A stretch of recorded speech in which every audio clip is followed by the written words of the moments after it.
Hello, everyone, and welcome to the Raving Fans Formula, Module 8, our last module. And this is really about stepping it up so that you literally become the household name. You are an influencer. You are someone that's making an impact, and you are operating with full integrity. So some of the things that we're going to talk about in this module is creating an amazing customer experience, getting testimonials, getting referrals so that your brand becomes a word of mouth referral brand and you're not always hustling for clients. We're also going to talk about the Raving Fans Formula and how you can just attract and magnetize your true fans, because once you have that locked in and loaded, you will be unstoppable. So first things first, just want to really stress the fact that being an influencer it's not just a buzzword. There is definitely a level of integrity required to break the mold within your industry. The opportunities that people have nowadays to create their own online business are tremendous, which is an amazing thing for you, but also it brings a lot of competition. There are lots of people who are vying for that attention of your target market. There are lots of people that are out there creating valuable content. So how do you stand out? How do you become the one that breaks that mold? The second part of this is, having, the ethics, being ethical in everything that you do, having integrity. This is a huge part of creating a following, along with your conscious choices and what you're doing to create a business that is long lasting and sustainable. Everything that we've gone over in this module or in this course has been to create a long lasting and sustainable business, not something that's just a flash in the pan that you guys are going to have, a one-hit wonder and then that's it. No, I'm teaching you guys how to create something that is going to be around for a really long time. Another thing we're going to talk about is how to weed out people that you're no longer serving. Remember, if you are everything to everyone, you will not make money. So we're going to talk about authenticity and how to attract those people, and also how to be really exclusive. I'm also going to show you how to come from a place of service without sacrificing who you truly are. All right, so part one is your customer experience. This is really important, and it kind of seems like something that shouldn't have to be said, but I do want to stress some important things that you can do to make you stand out in the eyes of your customers and clients.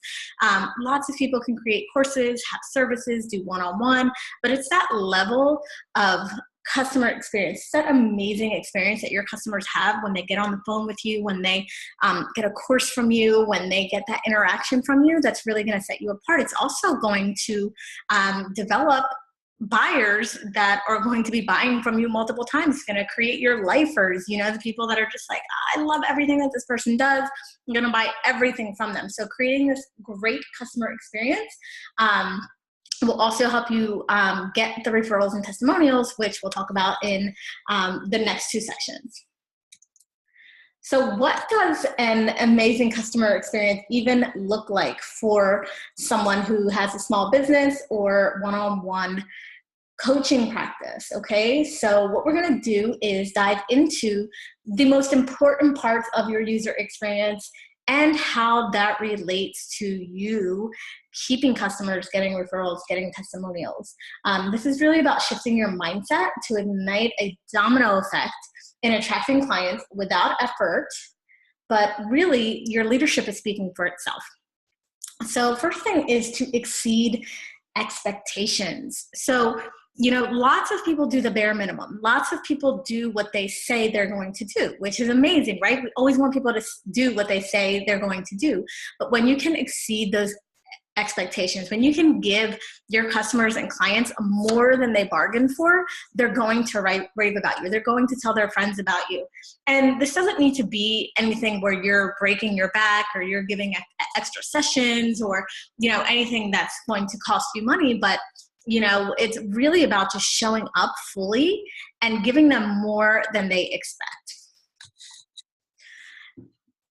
Next thing I want to talk about is the onboarding procedure. So how do you onboard your clients, your one-on-one clients? How do you onboard your course members? If you guys remember, you all got a letter from me or a little note from me congratulating you for coming into the course, for really just taking, having that trust in me to invest in this course. And I sent that to everyone. If you didn't get one, let me know.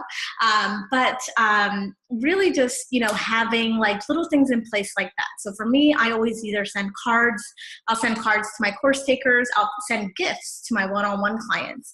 I make sure that they know who their contact is with my team members. I let them know exactly how to reach me, exactly where to schedule their sessions. They get a welcome packet, they get a welcome questionnaire. So what is your onboarding procedure so that your clients feel like they're getting world-class service? And this can be different, for everyone. Like I said, the gifts, you can do a kickoff call, you can send cards, you can send letters, you can have, maybe you have an orientation packet, whatever that looks like for you. But it's just like, when I went and bought a car, I got a nice little package from the people who I bought the car from, and it just makes you feel so good, right? Even the slightest of gestures in your onboarding procedure is going to make them feel like they're going to be taken care of and that you have their best interest at heart.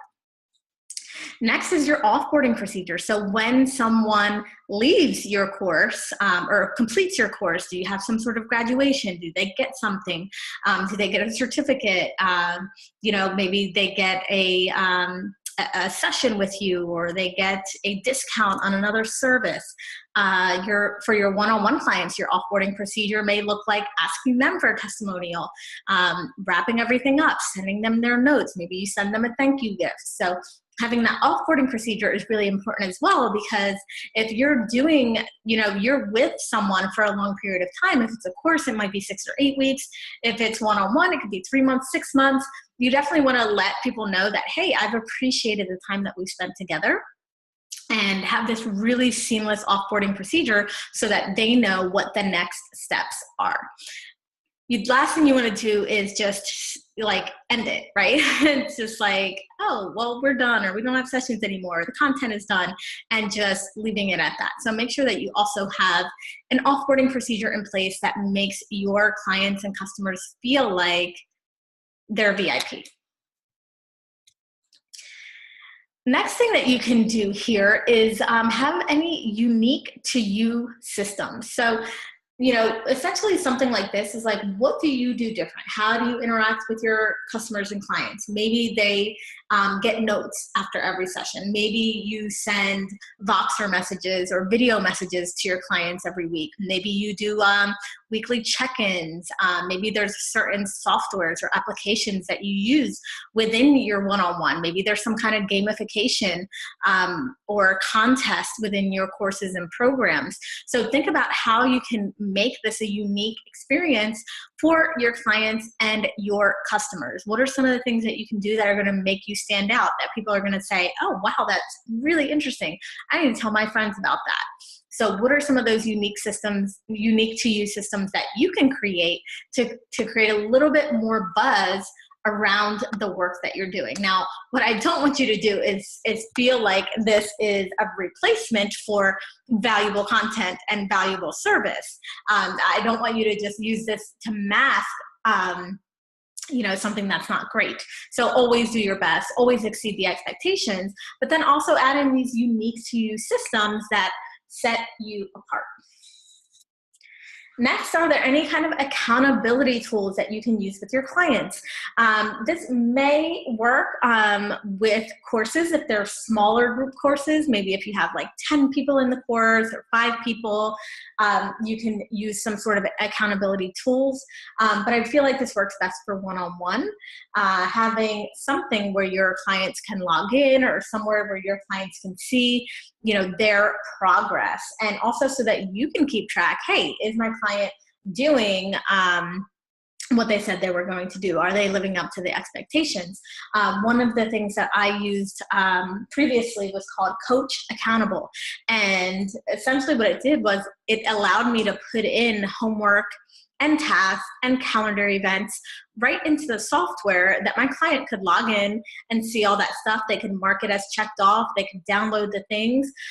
It was really, really cool. So there's lots of different things that you can do here. Maybe it's an app on your phone. If you're a health coach or fitness coach, you know, maybe it's like logging into their MyFitnessPal and checking out what they've been eating. So any kind of accountability tools that you can incorporate will also help your students and your clients actually complete the work. And we know that if people don't actually do the work, then they're not going to get the results. So we want to make sure that we put in some sort of accountability in there as well. And then finally in the section, how will you make your customers feel appreciated? What can you do for them?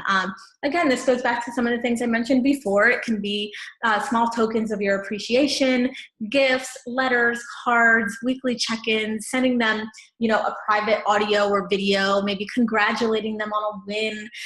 If your client loses 5 pounds, maybe you send them, I don't know, a coupon for shake or something like that. You know, if your client gets a client, you know, maybe you celebrate by sending them a gift. So how will your customers feel appreciated? All right, so we are going to hop on to part 2 in just a second, and we're going to be talking about referrals, because actually getting other people to talk about your business and other people to talk about you is a surefire way to keep your business going and lasting for years and years and years. So I will see you in part 2, where we're going to be talking about referrals.